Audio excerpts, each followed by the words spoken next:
Good afternoon mga bay. Panibagong video na naman to. Mabagandang loob lang tayo dun sa may-ari nito dahil ayun, tignan mo yung bunga, oh, kinain na ng paniki, kabog. Bigay natin sa kanya, baka pag abutin ng ilang araw yan, ubos na ng paniki yan. Umpisa na natin mga bay. Nagtataka siguro kayo kung bakit may sibat ako. Ganito ang teknik mga bay pag nagtumba ka ng saging na hindi mabagsak sa lupa yung bunga. Panoorin nyo mga bay. Matulis yung kahoy, oh. Ganun lang teknik mga bay, oh, para madali lang.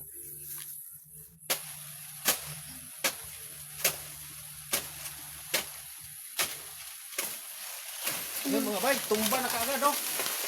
Ganun lang teknik mga bay. Shout out pala kay Nire Dahaw. Boss Ner. Inano ko na yung, pinutol ko na yung saging mo dahil kinain na ng kabog. Pakuha lang kayo sa... Kunin mo na lang to dito sa bahay.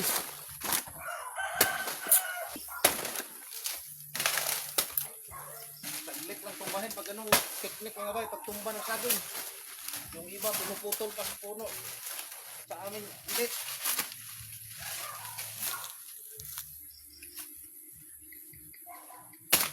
Oh, inog na mga bay, oh.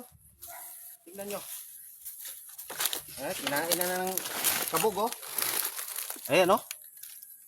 Kaya magandang loob ako sa nagtanim nito, yung may-ari. Butanday ka do. Ito na mga bay, saging. Butanday. Pakuha na natin sa may-ari to. Butanday ka do. Ito na. Thank you mga bay. Salamat.